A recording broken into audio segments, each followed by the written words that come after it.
بنورنا الدنيا وننشر في الفضاء أملا ونعلي عزم همتنا فمن طلب العلا وصل.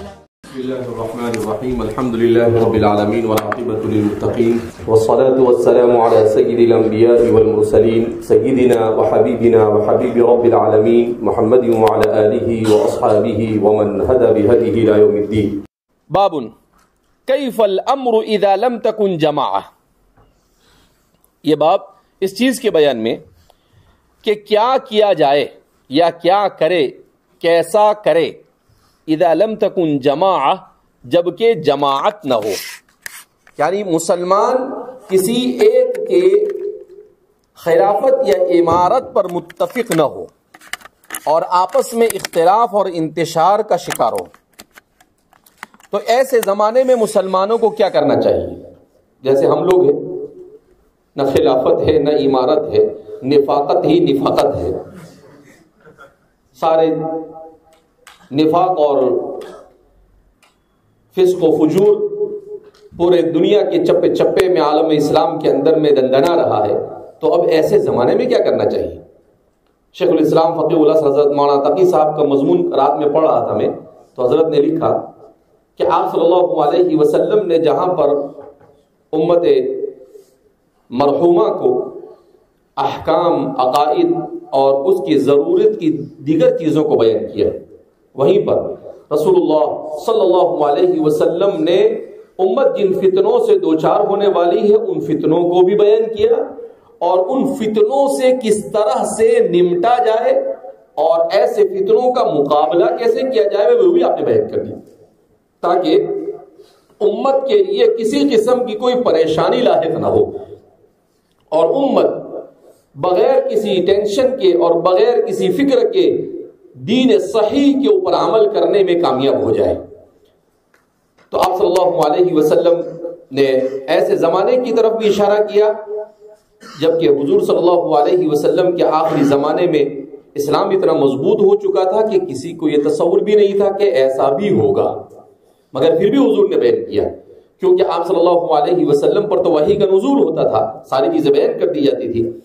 وبه قال حدثنا محمد بن المثنى قال حدثنا الوليد بن مسلم قال حدثنا ابن جابر قال حدثني بسر بن عبيد الله الحضرمي أنه سمع أبا إدريس الخولاني أنه سمع حذيفة بن اليمان رضي الله عنه وعنهم أجمعين يقول كان الناس يسألون رسول الله صلى الله عليه وسلم عن الخير وكنت أسأله عن الشر مخافة أن يدركني فقلت يا رسول الله إنا كنا في جاهلية وشر فجاءنا الله بهذا الخير فهل بعد هذا الخير من شر؟ قال نعم. قلت وهل بعد ذلك الشر من خير؟ قال نعم وفيه دخن. قلت وما دخنه؟ قال قوم يهدون بغير هدي تعرف منهم وتنكره. قال قلت فهل بعد ذلك الخير من شر؟ قال نعم دعاة على أبواب جهنم من أجابهم إليه قذفوه فيها. قلت يا رسول الله صفهم لنا. قال هم من جلدتنا ويتكلمون بألسنتنا. قلت فما تأمرني إن أدركني ذلك؟ قال تلزم جماعة المسلمين وإمامهم. قلت فإن لم يكن لهم جماعة ولا إمام؟ قال فاعتزل تلك الفرق كلها ولو أن تعض بأصل شجرة حتى يدركك الموت وأنت على ذلك. الله أكبر. امام بخاری اپنے شیخ محمد ابن المثنى سے روایت کرتے ہیں اور وہ ولید ابن مسلم سے اور وہ ابن جابر سے روایت کرتے ہیں. ابن جابر سے مراد کون ہے؟ تو ابن جابر سے مراد عبد الرحمن ابن یزید ابن جابر، کبھی دادا کی طرف منسوب ہوتے ہیں، کبھی پردادا کی طرف منسوب کر دیا جاتا ہے.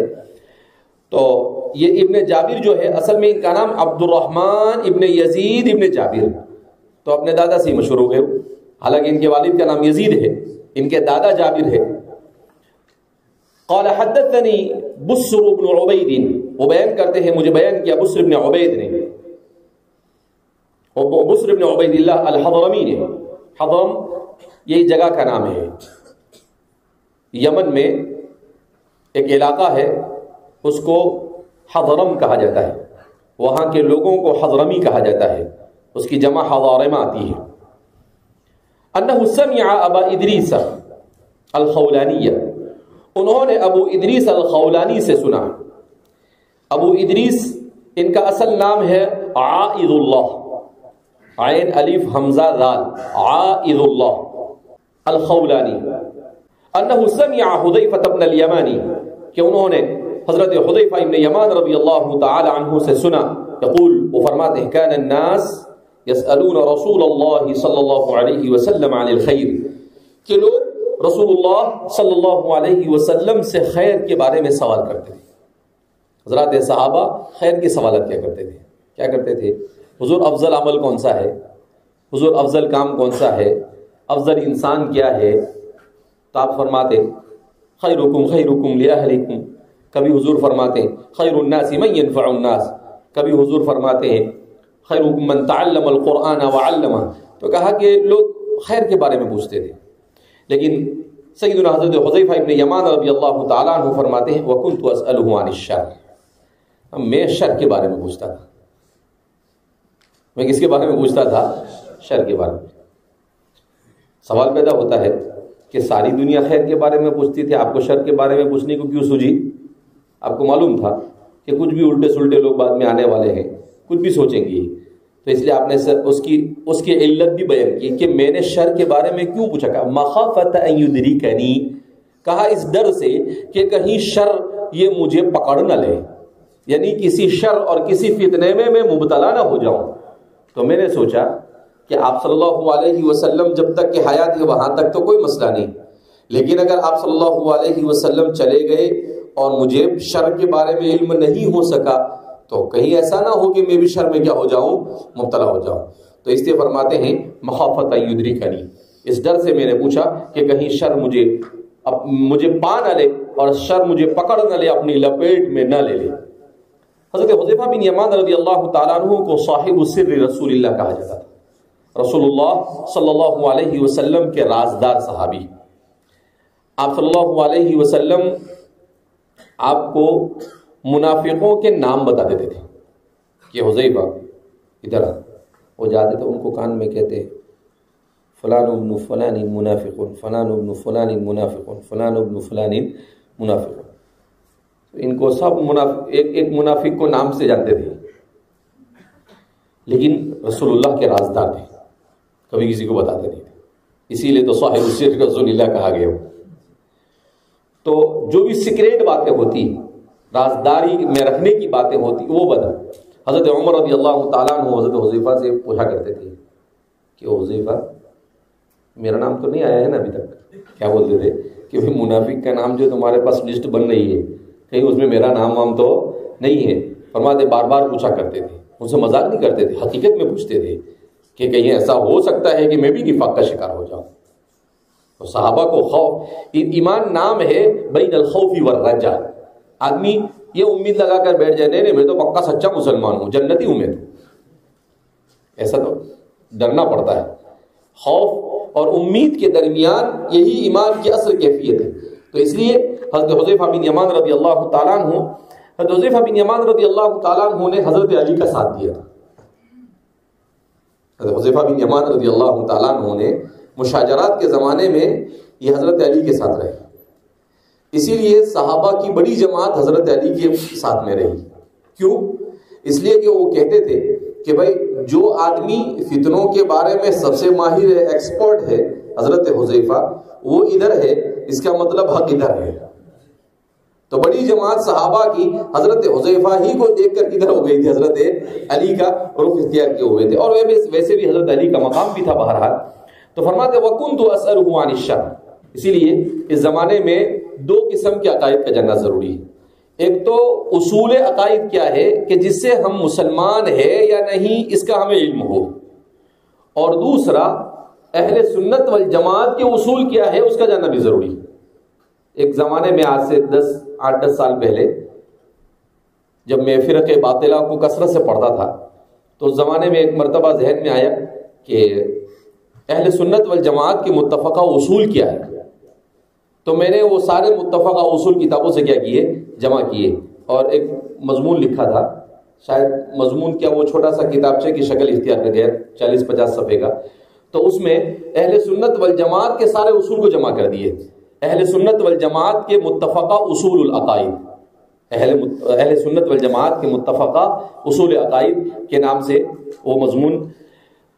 بہرحال تو اس میں یہی ہم نے جمع کرنے کی کوشش کی کہ آپ اہل سنت والجماعت یہ دیکھنا چاہتے ہیں تو اصول کو دیکھو، اس لیے کہ اس سلسلے میں سب سے اچھا کام جو کیا ہے وہ امام عبد القہار البغدادی نے. عبد القہار البغدادی یہ الفرق بین الفرق کے مصنف ہیں.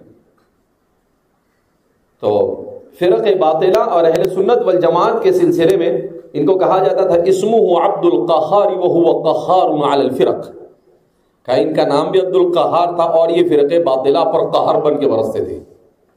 3-4 صدی کے آدمی تھے، قرون اولا کے لوگوں میں سے تھے. تو انہوں نے کتابیں لکھی الفرق بین الفرق. تو اگر اس پر اعراب نہیں لگا ہو تو لوگ بولتے الفرق بین الفرق.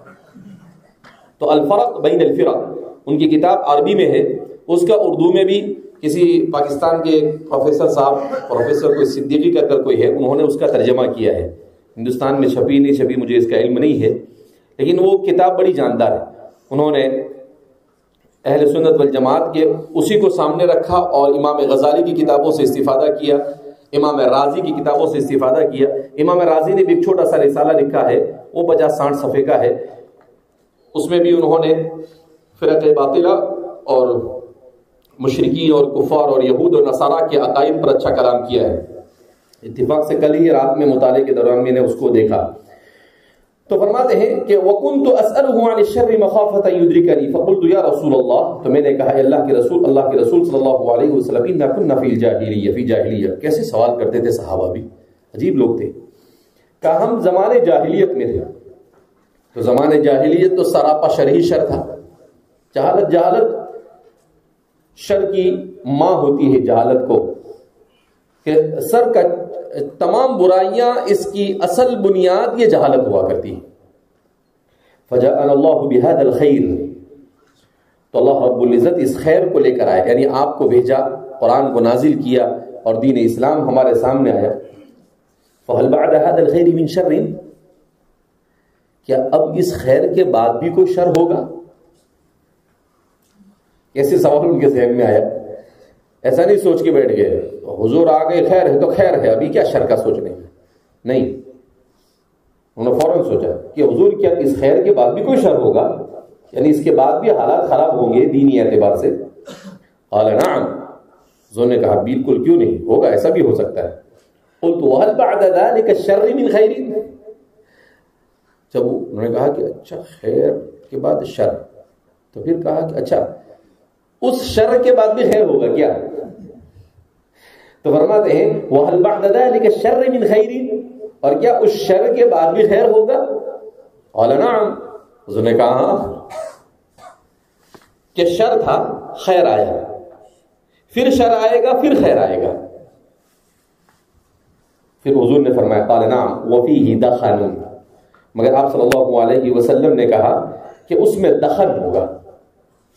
قلت وما دخن، حضور نے ایک عجیب لفظ استعمال کیا، کہا حضور یہ دخن کیا ہوتا ہے؟ تو آپ نے بتایا قال قوم یہدون بغیر ہدی، کہا ایسی قوم آئے گی جو میری ہدایت کے راستے کو چھوڑ کر کسی دوسرے راستے کو اختیار کرے گی. تعریف منہم وتنکر، کہ ان کے کچھ اعمال تو دیکھے گا کہ اچھے ہوں گے، تنکر، اور کچھ اعمال ایسے ہوں گے جو منکرات پر مشتمل ہوں گے، یعنی خیر اور شر کا ملا جلا ہوگا. حضرت حذیفہ کہتے ہیں کہ اچھا، تو پھر سوال کرتے ہیں فَهَلْ بَعْدَ ذَلِكَ الْخَيْرِ مِنْ شَرٍ، کہا یہ مکس خیر والے زمانے کے بعد بھی کوئی شر ہوگا؟ قال نعم، حضور نے کہا اس کے بعد بھی ہوگا. اور پھر کیا ہوگا؟ کہا دعات علی ابواب جہنم، کہا کچھ بلانے والے ہوں گے، کچھ داعی ہوں گے جو جہنم کے دروازوں پر کھڑے ہوں گے. من اجابہم الیہا قذفوہ فیہا، جو ان کی دعوت پر لبیک کہے گا وہ انہیں اٹھا کر جہنم میں ڈھکیل دیں گے. یہ حقیقت پر محمول نہیں. یعنی آپ صلی اللہ علیہ وسلم فرماتے ہیں کہ ہوگا یہ کہ کچھ لوگ ہوں گے جو بظاہر تو بڑے اچھے نظر آتے ہوں گے، مگر حقیقت میں وہ اسلام کی صحیح پیغام کو چھوڑ کر کسی دوسرے پیغام کی دعوت دیتے ہوں گے. اسی لیے آپ صلی اللہ علیہ وسلم نے اس سے پہلے بھی دخن کا لفظ استعمال کیا اور ابھی دعات کو سیدھا سیدھا بیان کیا. دخن کے معنی دھوکے کے آتے ہیں. تو فرماتے ہیں کہ وہ ایسا ہوگا کہ جہنم کے دروازے پر کھڑے ہوں گے، کا مطلب وہ ضلالت اور گمراہی کے امام ہوں گے. یعنی آپ صلی اللہ علیہ وسلم فرقہ باطلہ کی طرف اشارہ کر رہے ہیں. غامدی کھڑا ہوگا، کہیں قادیانی کھڑا ہوگا، کہیں بابی اور بہائی کھڑا ہوگا، کہیں شکیلی کھڑا ہوگا. تو یہ سب کیا ہے؟ دعات علی ابواب جہنم، یا ابواب جہنم پر کھڑے ہوئے داعی ہے. اللہ ہماری حفاظت فرمائے. کل پرسوں کچھ مہمان آئے تھے اس صورت سے، تو مفتی یاسر صاحب کا ختم ہوا تو وہ ان کو بولنے لگے کہ آپ صورت آئے لیکن آپ نے برابر تقریر نہیں کی. بولے تو وہ بولے کہ کیوں؟ تو بولا آپ نے شکیل بن حنیف کے بارے میں نہیں بولا، آپ نے کیا کہتے ہیں غیر مقلد کے بارے میں نہیں بولا، آپ نے وہ کچھ اور لوگ ہیں جو حدیث نہیں مانتے ان کے بارے میں نہیں بولا. تو پھر میں نے کہا کہ بابا ہر ایک کے الگ الگ میدان ہے. ان کا میدان الحاد اور بے دینی ہے. وہ شکیل بن حنیف والی ایک اسپیشل ٹیم ہے جو اس کے پیچھے کام کرتی ہے. منکرین حدیث والے الگ ہے، وہ ان کے پیچھے کام کرتے ہیں. غیر مقلدین والے الگ ہے، وہ ان کے پیچھے کام کرتے ہیں. تو ہر ایک کے پیچھے کام کرنے والی الگ الگ ٹیم ہے. اگر آپ کو ایسا لگتا ہے تو ہم بھیجیں گے کہ بھئی یہ شکیل بن حنیف والی ٹیم ہے، ان کو ہم بولیں گے کہ بھائی جاؤ وہاں پر جا کر اس علاقے میں محنت کرو.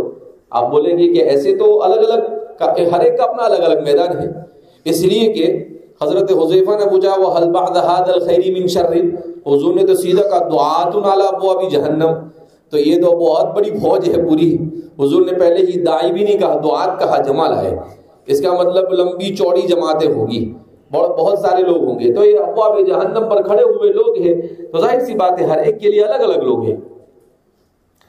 لیکن ہمارے طالب علموں کو اپنی فراغت سے پہلے ان سب کے بارے میں پڑھنا چاہیے کہ یہ لیٹسٹ فرقہ باطلہ کیا ہے.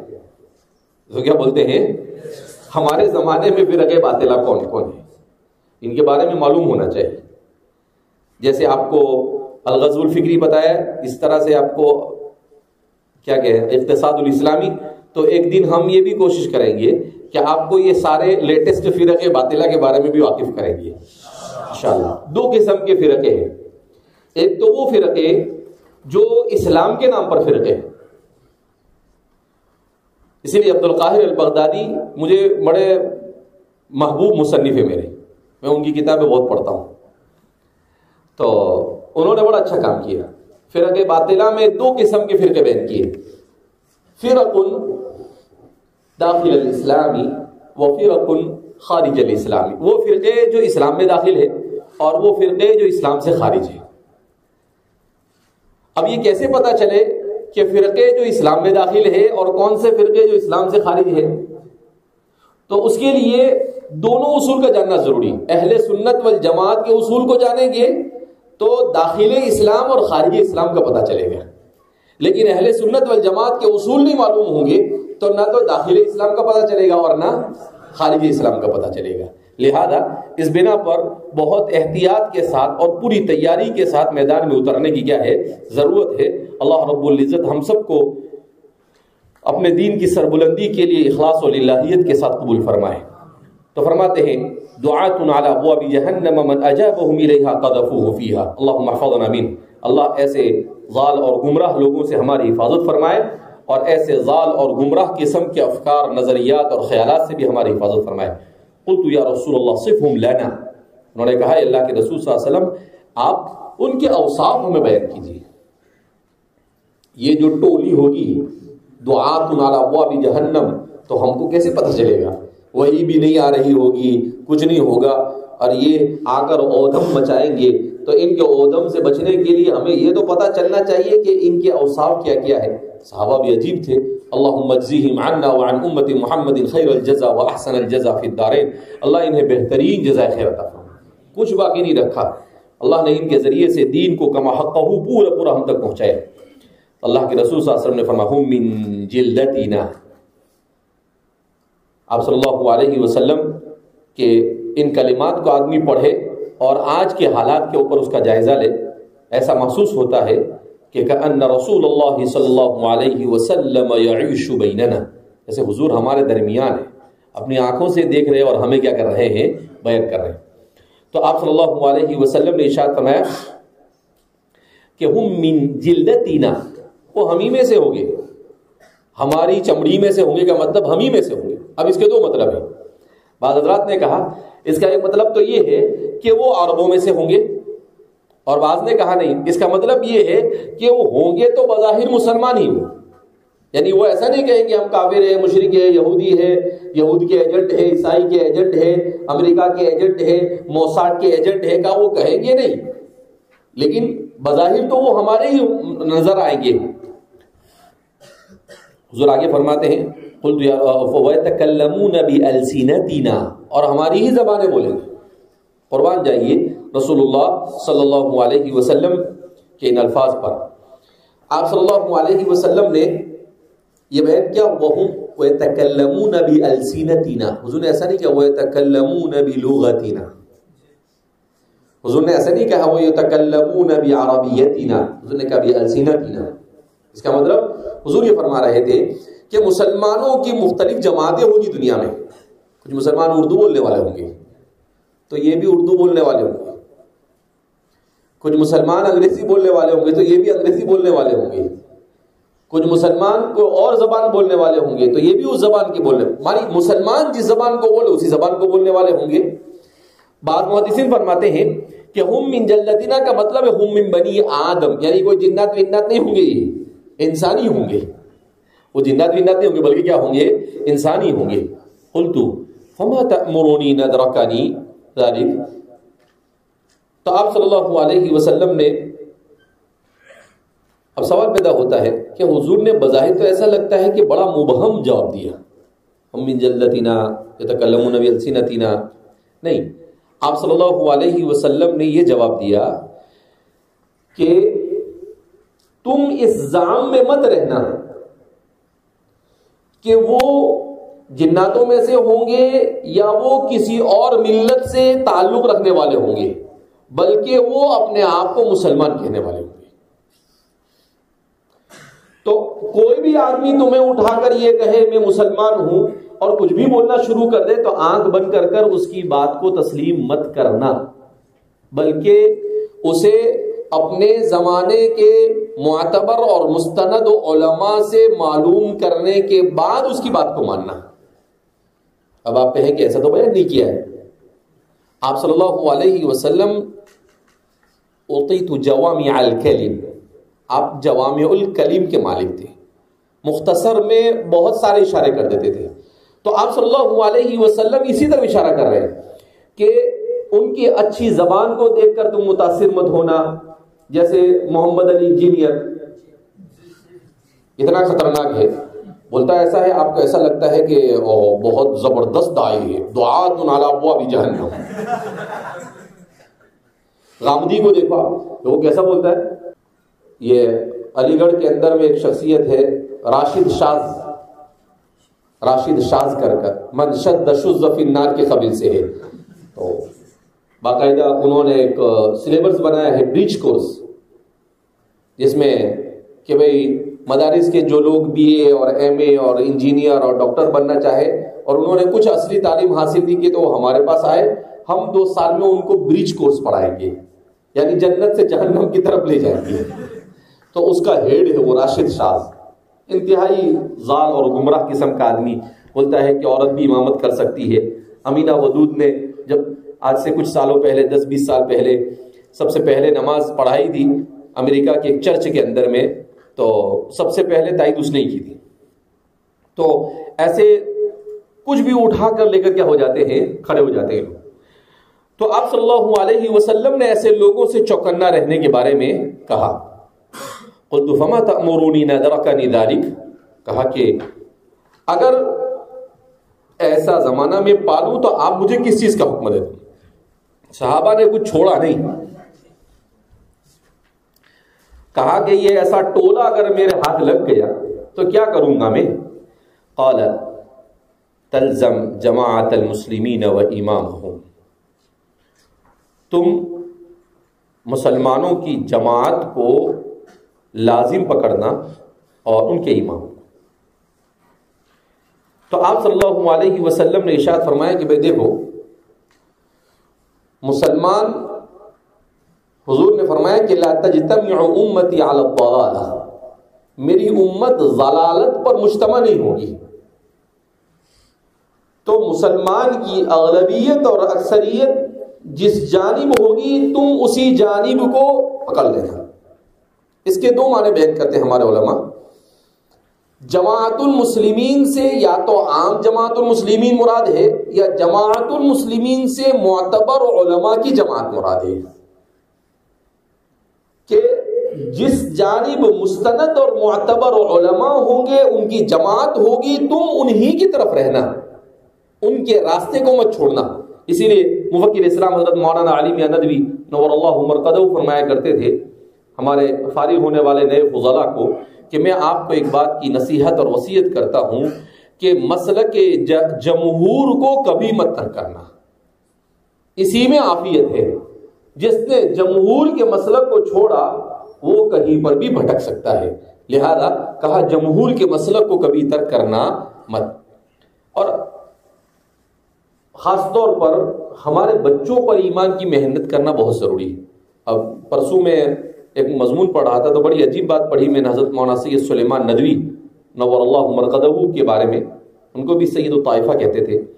تو حضرت مولانا سید سلیمان ندوی فرماتے ہیں, کہا میں کسی بھی فرقے باطل والے یا کسی بھی ضال اور گمراہ قسم کے آدمی کو پڑھوں مگر اس کی کوئی فکر, اس کا کوئی نظریہ اور اس کی کوئی بات میرے اوپر اثر نہیں کرتی, مجھے فوراً انڈیکیٹر لگ جاتا ہے کہ یہ گڑبڑ ہے. تو فرماتے ہیں کہ اس کی وجہ کیا. کہا بچپن میں میرے بڑے بھائی تھے, ان کا نام بھی لکھا تھا انہوں نے, میرے ذہن میں نہیں اس وقت. کہا ہمارے بڑے بھائی کیا کرتے تھے, میں چھوٹا سا تھا, اردو سیکھ لیا تھا میں نے, 7-8 سال کا رہا ہوں. تو تقویت الایمان شاہ اسماعیل شہید رحمۃ اللہ علیہ کی, کہا وہ کیا کرتے تھے مسجد کے اندر میں اس کی تعلیم کرتے تھے. تو تعلیم وہ نہیں کرے, تعلیم مجھے پاس کراوے تو میں پڑھوں اس کو, اور پھر وہ اس کی شرح کرتے تھے.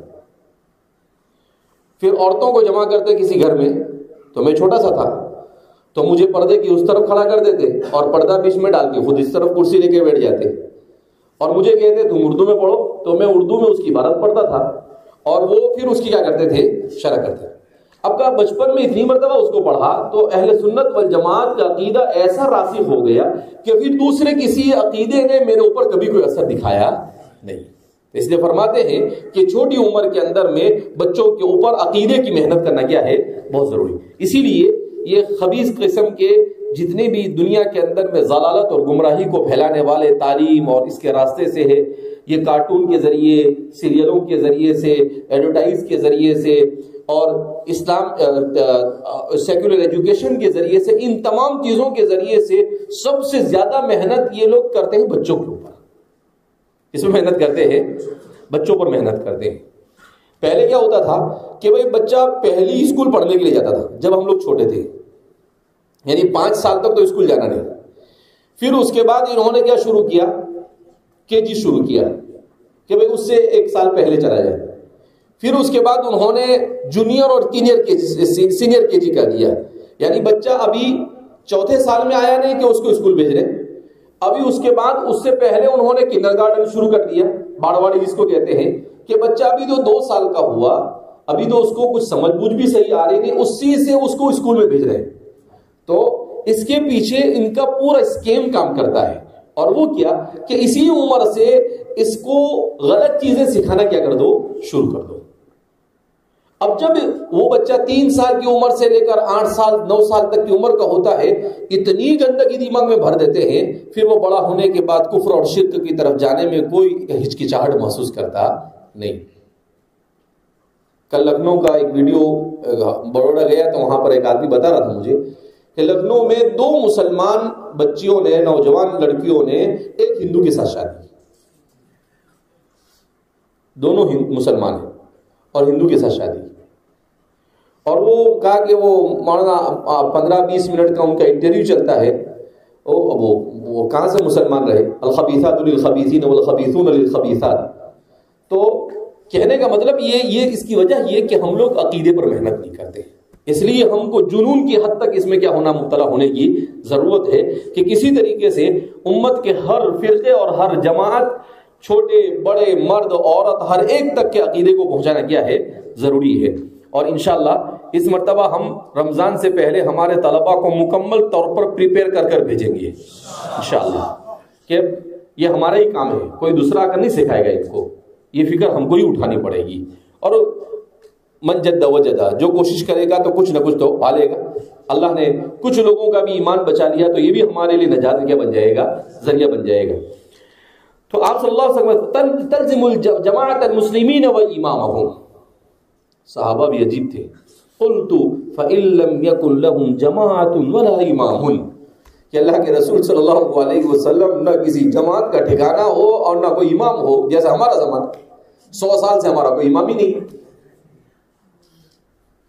امام 2 طرح کا ہوتا ہے, ایک تو ہمارے مسجد کا امام ہے, وہ تو بہت ہے, لیکن جہاں حدیث میں امام کا لفظ بولا جاتا ہے وہاں پر امام المسلمین مراد ہوتا ہے, یعنی خلیفۃ المسلمین مراد ہوتا ہے. تو حضور سے وہ سوال کر رہے ہیں سیدنا حضرت حذیفہ رضی اللہ تعالیٰ عنہ کہ اگر نہ جماعت ہو نہ امام ہو, کچھ بھی نہ ہو, تو کیا کریں؟ قال فاعتزل تلک الفرق كلها, کا اسلام کے نام پر جتنے بھی فرقے ہیں ان تمام فرقوں اور جماعتوں سے کنارہ کشی اختیار کر لینا.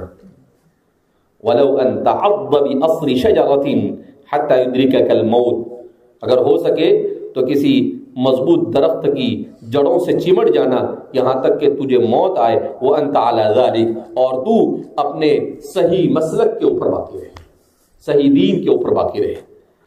تو فرمایا وانت على ذلك, کہا تو اسی طریقے سے. تو آپ صلی اللہ علیہ وسلم نے کہا کہ جب بہت شدت زمانہ اختیار کر لے اور کوئی ماوا اور ملجا نظر نہ آئے, تو کہا کہ اس صورت میں اپنا عقیدہ, اپنا دین خود ہی اپنے سے اس کی حفاظت کرنا, ادھر ادھر کسی کے پیچھے دوڑنے اور جانے کی کوشش مت کرنا.